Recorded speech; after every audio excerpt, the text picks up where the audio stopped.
Bonjour la belle diaspora, bonjour tout le monde, j'espère que vous vous portez bien. Nous sommes le 1er janvier 2024. Plusieurs d'entre nous avons prié pour recevoir la grâce d'atterrir dans cette année, cette nouvelle saison de la vie qui nous donne la possibilité de réparer certaines choses, d'améliorer certaines choses ou d'initier beaucoup de projets dans nos vies. Et nous nous réjouissons. Je sais que tout le monde à minuit a levé son verre et a dit bonne année. Très belle chose. Maintenant, la vie va commencer. La vie va recommencer. La vie va continuer en fait. Elle va continuer. Donc, il y a des choses que nous devons savoir si nous souhaitons réussir. Aujourd'hui, je vais partager avec toi une chose et tu vas te dire à la fin, mais en fait, je n'y avais jamais pensé. Oui, parce que quand moi je l'ai reçu dans mon cœur, je n'y avais jamais pensé. Et j'ai dit, je vais le partager avec d'autres personnes. Je suis sûre que plusieurs d'entre vous, mes belles, avez à un moment donné de votre vie, vous vous êtes posé la question de savoir, mais pourquoi ceci, pourquoi cela? Aujourd'hui, j'ai peut-être une réponse pour toi. Ma belle, tu sais, on dit souvent, à qui on a beaucoup donné, on demandera aussi. Oui, à qui on a beaucoup donné, on va aussi demander beaucoup. Quand c'est les humains qui te demandent, tu te dis, voilà, on a atteint un peu la limite là, je ne peux plus, je ne peux plus. Mais sache que au-delà des humains, il y a une dimension, le divin, qui te regarde. Parce que ma belle, dans cette vidéo, je souhaite te dire que tu es la main invisible de Dieu. Est-ce que tu as entendu cette expression? Elle n'est pas de moi. Cette expression est d'un économiste, Adam Smith, qui avait écrit un livre et il a parlé de la main invisible de Dieu. Ça veut dire quoi? Ça veut dire que nous sommes appelés sur la terre à devenir des personnes généreuses, des personnes de charité. Alors, plusieurs d'entre nous, j'ai eu ces moments dans ma vie et c'est pour ça qu'aujourd'hui, je peux partager avec toi. Plusieurs d'entre vous, mes belles, vous marchez avec un fardeau invisible. Plusieurs d'entre vous, vous réussissez dans énormément de choses. Vous vous accomplissez, vous vous réalisez, vous faites des grandes choses, vous matérialisez, vous manifestez les choses dans vos vies. Vous êtes des personnes qui se multiplient, qui portent des fruits. Oui, c'est très bien. Seulement, en même temps, certaines personnes me disent souvent, mais tu sais, il y a quelque chose que je ne comprends pas.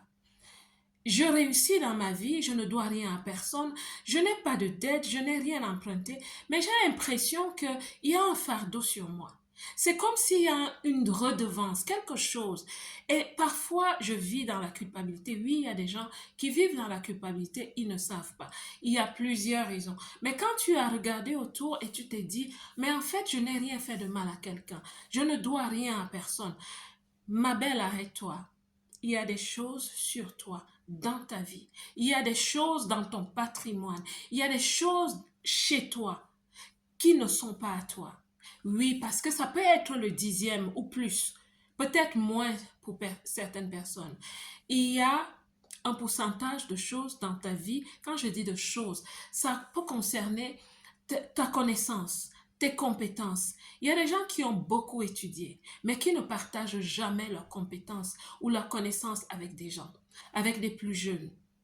Il y a des personnes qui ont travaillé dur, sûrement, et qui ont reçu énormément d'argent de la vie et qui ne donnent un radis à personne parce que ces personnes se disent elles ont peiné pour arriver là et tout le monde devrait peiner.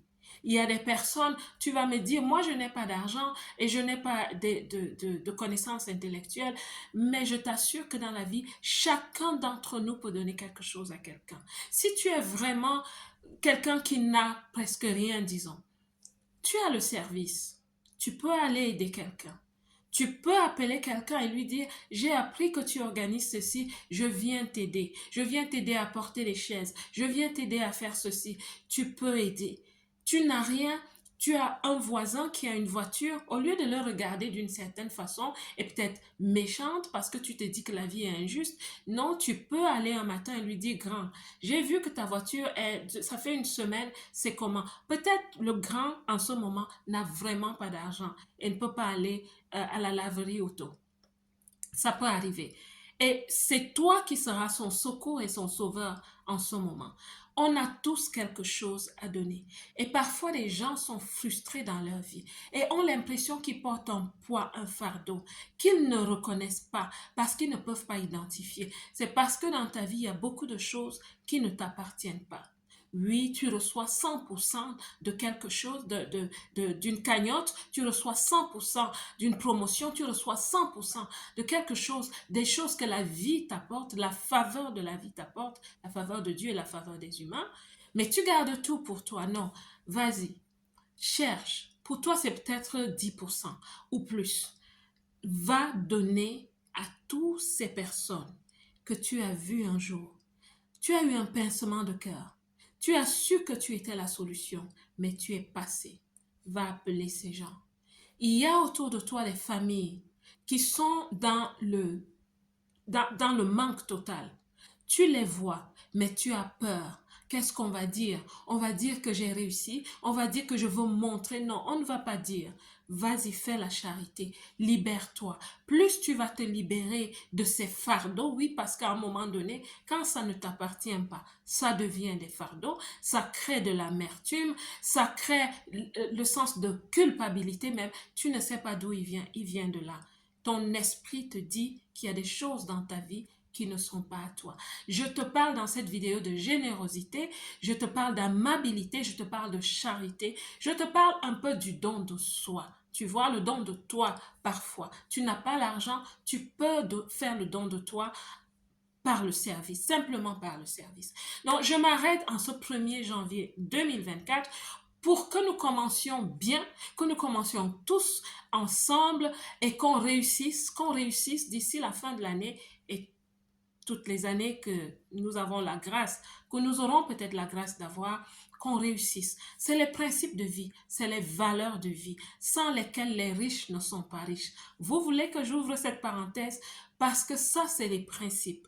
La vie, c'est pas que les compétences, ce n'est pas que la vision, les objectifs. La vie, c'est les principes. Et c'est des principes comme ça qui ne sont pas palpables. C'est des principes comme ça par rapport auxquels on se dit, ah non, c'est juste un principe, je vais skip, comme disent les Anglais, I skip it, je passe dessus et je continue. Et personne ne va me blâmer. Ta conscience te blâme. C'est pour ça que parfois tu as de la culpabilité. Le divin te regarde parce que tu es la main invisible de Dieu. Souviens-toi en 2023, toutes ces occasions que tu as traversées pour faire du bien, souviens-t'en. Et je te dis encore, ce n'est pas parce que tu n'as pas l'argent que tu ne peux pas faire du bien. Voilà. J'espère que cette vidéo va t'aider, va aider quelqu'un en ce 1er janvier 2024 et que franchement, vous allez vous libérer de ces fardeaux. Ils sont sur vous, sur vos esprits, sur vos âmes. Vous ne les voyez pas, mais vous devez énormément aux gens. Allez rembourser à chacun ce que vous leur devez. Vous allez voir, vous serez des personnes riches, bénies, prospères, libres, sereines, plus légères. Voilà. Voilà le conseil que j'ai pour toi aujourd'hui, ma belle. Je prie vraiment que l'année 2024 soit une année de réussite et je souhaite que tu comprennes que la vie, ce n'est pas seulement les compétences dures, les compétences de l'école, mais c'est aussi la sagesse de la vie. Voilà. La belle diaspora, que Dieu te bénisse. Moi, je vous aime.